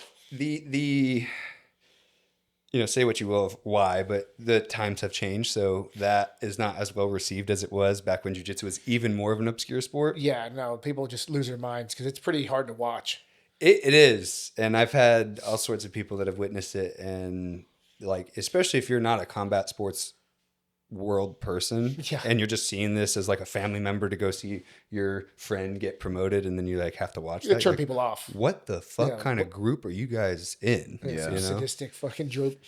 So yeah, at Fight Factory we had, I'll just say, gaslight complaints and just kind of feeling like it may not be the best thing to keep going. Yeah. But I got whipped when I got my brown belt, and thankfully it wasn't like an official belt promotion. Because I mean, dude, if we would have done it on Saturday, there had to have been. There were so many. I don't know how many people were on the mat, but it was like my guess would be close to 100 people. Yeah, and it would have been brutal. Yeah, you'd be black and blue. I mean, people would have welts, dude. And that's what happened. People are breaking their skin. Yeah, and purple. People aren't holding back. It's like, damn. That's how you feel about me, you bastard? You get Andrew Tackett out there and you tell him that he can freely whip somebody in the back. He's going to go as hard as he can on it. You have to roll? Like when Tim and Sean gave me mine, I just had to grapple back and forth for like 20 minutes with them. No, we do like a test where you have to like showcase like your skills. So we'll like prompt you to do like show throws, show these types of takedowns. Not at the promotion, but before. Okay. So we'll like pull them off to the side and be like, all right, you got to show me that you know some stuff. Nice. And then like at black belt, you don't have to do that anymore. So black belt's just like who determines who gets promoted? Rodrigo. I have like the morning class crew, so I can kind of like give You him think my this guy should be? yeah.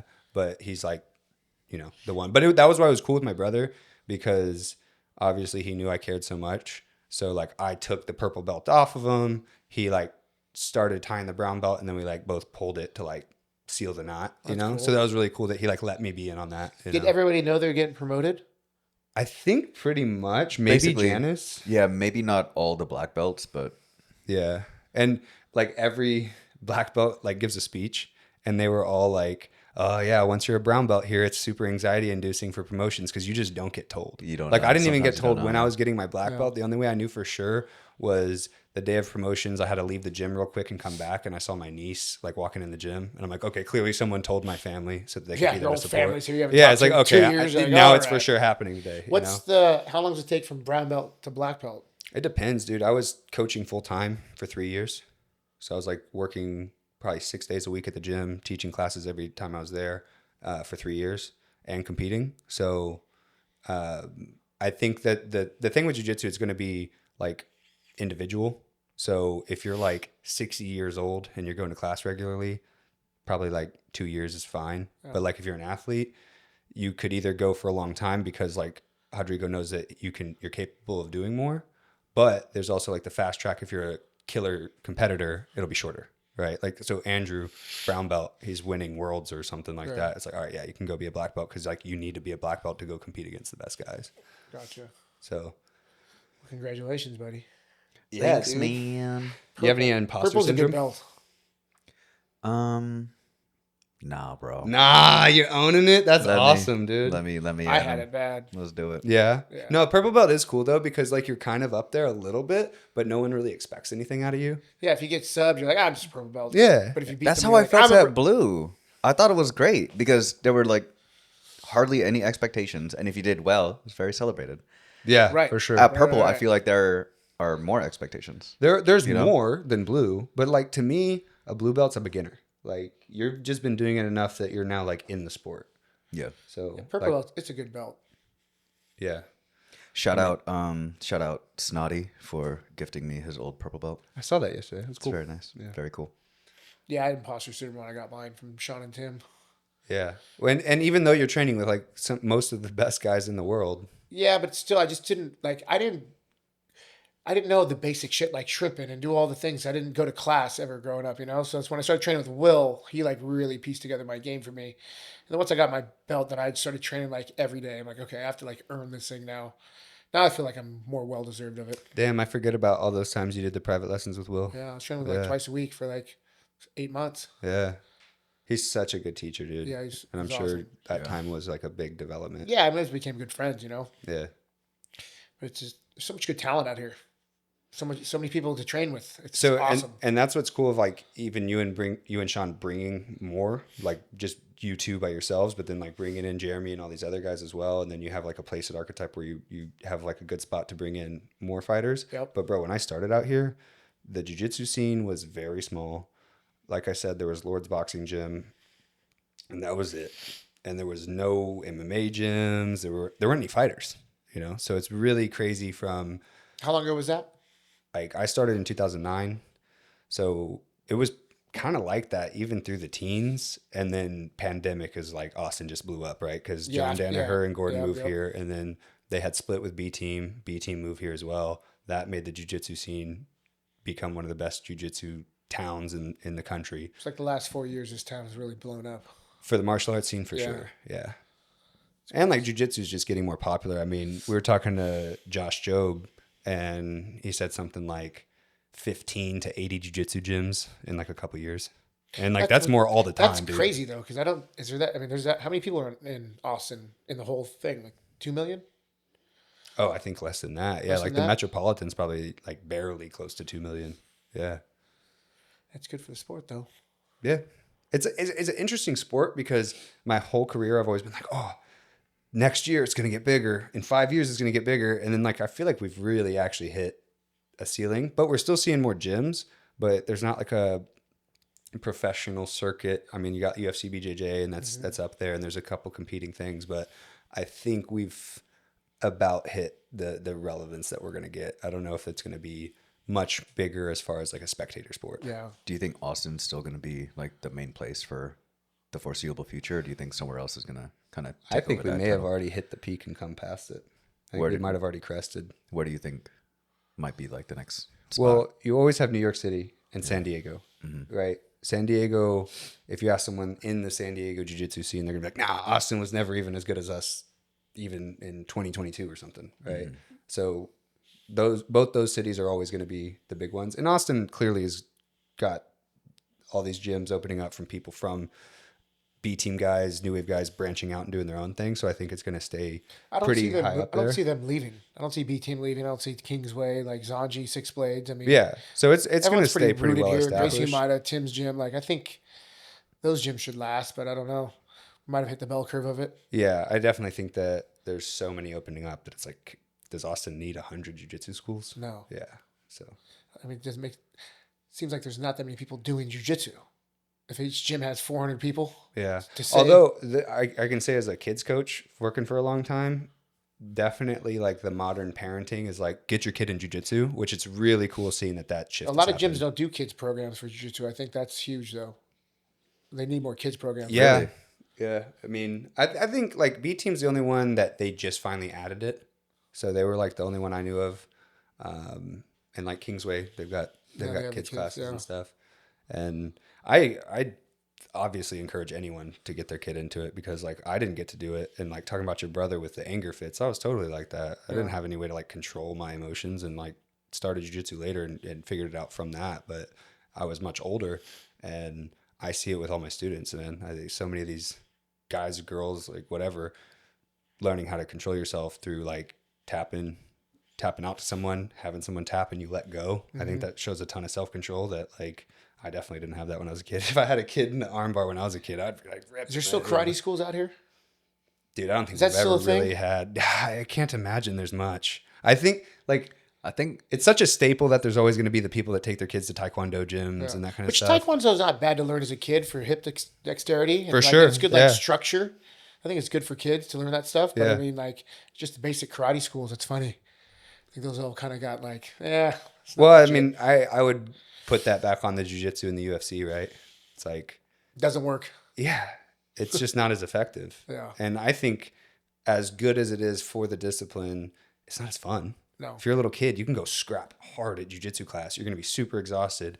If you go to karate, it's like you better like doing the same thing over and over. And yeah. Like it's just I not still as think fun. about Jeremy. He's like, I keyed him and nothing happened.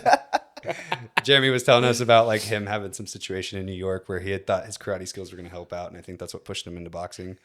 Was like, his judo chop didn't knock the guy out right away. He's the best. Dude, he's the man.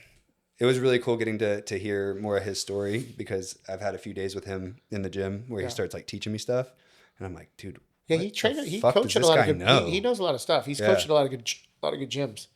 He's been around the block. We lucked out with him. It just worked out that he just moved here and we had some coaches fall out of place and he just landed in a sweet spot. Nigel and Tiger don't work for us anymore. They went back to Lord's full time, so he's in full time now. Yeah, I was looking at the website. I'm like, God, Jeremy teaches a lot. Right? Yeah, he's teaching a lot now. So it's good though, because hopefully we're gonna open a second gym, buy a building, kind of do our own thing down south. So south, yeah. Nice. So that's on the horizon. So we need more coaches. Ooh, that's exciting. Yeah, dude. Congrats have a bigger to shop. Maybe dope. Get recovery lounge, some saunas, cold plunge, like a little weight room, kind of. One-stop shop. Do you go do that stuff like on the weekends or anything? Hell no, I don't use a cold plunge. Shit ain't not good for you. Do you guys like cold plunge? I can't cold plunge, bro. So I can't even get in a pool when it's 60. It hurts my balls. I can't do it.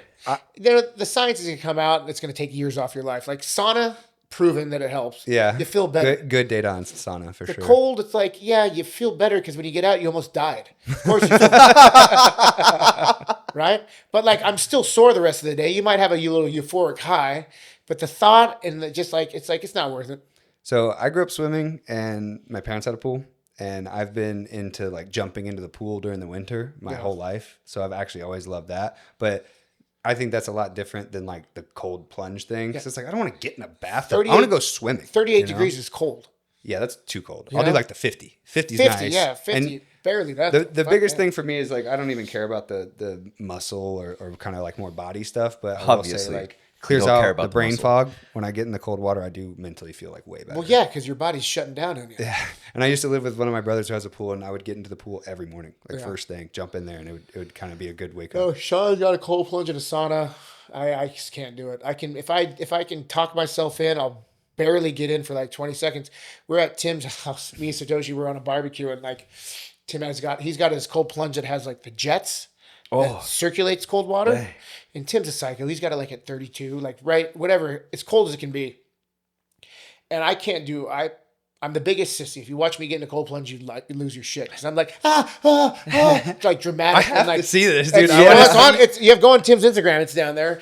So like, I get talked into doing it. So I'm like trying to hype myself up. Little did I know Tim was filming it live on his Instagram. So I get in and like I'm just like dramatic and I'm like freezing out. I get in for like 20 seconds and I hop out and he posts it. And I just got just wrecked in the comments. Look at this meathead. All those fucking tattoos don't do shit. Like, take some more steroids, meathead. It was just like one after another. I was like, dude, my daughter can last longer than you. I'm like, fuck. Yeah, no cold plunge. No, it'll suck it out of you though, because I've definitely got into a few of them, and then you just get the and it's like, damn, you really cannot control it. No, it's tough. It's hard. I don't like the cold plunge. I'm cool with sauna. I like the sauna. Saunas, yeah, it's I'm cool proven. with that. The science is there. That. If you go in like 5 times a week, it adds years to your life. From Finland, study. But no, I do a lot of massage work, and honestly, sleep. Like if you just get a good night's sleep, sleep's everything for recovery. That massage and sauna, those are like the things that for me personally, but no cold. What's the, tell me more about the partying and the into partying. Ooh. Yeah. Ooh, how much time we got? Tyson 1.0. Tyson 1.0. Yeah. Frank the Tank. Yeah. Oh, yeah. Just a culture growing up. I mean, I've been partying since high school, like, just drinking, partying, and like Santa Barbara was just party town, like weekend warriors. And we just to party and drink and chase women. That's like all we cared about. That was it. And then, you start doing drugs, getting the coke and then the molly and the mushrooms. And like, that was just kind of, everyone was just functioning addicts. Everyone was just degenerates from like Friday to Sunday. Then they go to work and then come Thursday night, Friday, we just party. Payday comes. And just, man, we had a lot of fun, but it's just, the stories I can't tell on air. They're fun. I had a lot of good times, but like I said, with the getting involved in opiates and pain pills, and then like that was just becoming like I just take those as just like Advil, right? That was just like my daily mask, just to like mentally, because it made you like feel just like, hey, whatever, just that euphoric high. And then you get more addicted to those things. And after COVID, you get addicted to oxys after I tore my bicep and, just went down the rabbit hole of that. I'm like, dude, I just got to stop all this. Kind of like the classic where you get it prescribed and then you have access. I had a lot of friends that had back surgeries and it's like legit. So I just wait for them. Hey, it's 14th yet? You get your, you get your shipping in, so just like a fucking fiend. But I never derailed, but it was just like so casually, like have a Percocet and a breakfast burrito and go to work, just doing finger puppets in the attic, all fucked up. But it was just, get all high and you get so sleep in the attic. It was horrible. But we just drank and partied, and like the company I worked for, it was just, we had the fact that we're not all in jail. Like we never hurt anybody. We just drink and drive all the time, partying all the time. Just, I had a DUI on my 21st birthday.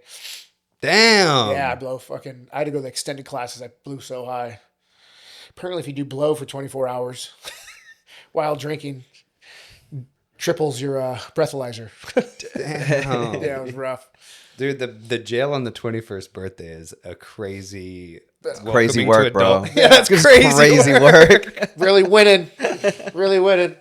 But yeah, it just moving out here, because I stopped all that stuff before I moved out here, and I just found myself casually drinking every day, and it's just, I'm doing everything right in my life. What am I doing this for? What do I need alcohol for? Yeah. And it just becomes like, I don't really enjoy it anymore. Like when you're in your 20s, you can party and you can bounce back and you can have fun, but it's just, you don't want to be that guy that's 40 years old going to the clubs, 50 years old going to the clubs. It's not a good look. And it's just detrimental to your health. I already have sleep apnea, and it already ruins your sleep. And I'm just trying to like rewind the clock on my health. Just trying to do everything right and stay fit. What would you have like told yourself 15 years ago? Stop doing the pain pills. Yeah. Yeah. If I could have cut those things, I mean, those are just, it's like heroin, really, Yeah. I never went that far, but it's just, because I never derailed. I never did it so much where I'm like so high and loaded I couldn't function. Yep. It's functioning addict to everything. The high functioning is what it's like. It's almost worse. It's but almost worse. better. Yeah, but that's it's exactly what I was going to say. But I mean, I could get away with it. And I never really derailed too hard at work. I mean, like more nighttime on the weekends, but then you realize you can function during the day with it. It just becomes I call it my anti-asshole medication. Yeah. I can relate to all that because like I started serving tables in college and started going out with the coworkers after, right? And you got cash in your hand. Yep. So you go make some money serving tables and then you go blow half of it that night. Yep. And then I got into bartending. And it's like, all right, I'll take a little taste of this drink because I'm hungover. So tasting the cocktail I just made makes me feel a little bit better. So then I'm like drinking a little bit at work, right? Then become a bar manager. Oh. And it's like, A little more at work. hey, there's a tasting tray, bartenders. Can you load that tasting tray up for me? Yep. 10 in the morning, I'm drunk at work, And so I went down that rabbit hole hard. And then thankfully, pandemic got out of that. Yeah, the only thing that kept me straight is that I love doing martial arts. So I was always training. My old coach got me into freaking Norcos and Percocet because, after sparring, you'd be all beat up. He's like, take a Norco, get in the jacuzzi. I'm like, oh, all right. Now I can go train tomorrow. You know? And then it's just, you do it so much, but I'm glad I didn't derail or like anything happened that was bad, Yeah. But yeah, I wish I would have cut that. But, going back and like, I'm glad everything unfolded the way it did. I'm happy that I did everything. I'm happy all the mistakes I made and I learned from it because it molded me who I am now. Yeah. 100%. Right. And I got it out of my system. Some people never get out of their system, or some people like get married too young and they have a wife and kids and they get divorced. Now they're in their 40s and now they want to party. It's like, I'm glad I got all that shit when I was young. Obviously I partied a little too harder so I was like in my 40s, but I had good times, but I didn't enjoy it anymore. I don't like the way alcohol made me feel. It made me feel dark and depressed. Like it was like a gamble. Like you get that window of 45 minutes when you start drinking. Like the first 45 minutes, it's all good. And then after that, either you have to keep drinking or you have to stop and then you're going to feel like shit. Yeah. Right. And I'm just like, I was just sick and tired of being sick and tired and hungover and just making poor choices. Like my moral compass was just off a degree because I can get away with a lot of things and I was good at it. So I would just push that threshold all the time. And it's just not a good way to live. Well, and I think like what you were talking about with your old coach is something that I've experienced and I've seen a lot of other fighters where like if you're a fighter, you can't drink, but the pills are kind of an option where it's like, okay, this doesn't get me as hungover. Right. Where it's like, oh, this is kind of like a line you think you can walk at the time. Sure. Where it's like, oh, well, I'm not drinking. I'm not damaging my body with alcohol. This is something that's like you can't notice it as much. But I think there's a lot of guys in the combat sports because you have the pain, right? And you're like hurt, constantly fucking hurting. Beat up, it's like, and dude, actually, how do I alleviate this, And like no one knows that you're on it. Like you could never tell. Even though inside I'm like, Yahtzee, but like, but like, you can get away with it. Like alcohol, you can't hide.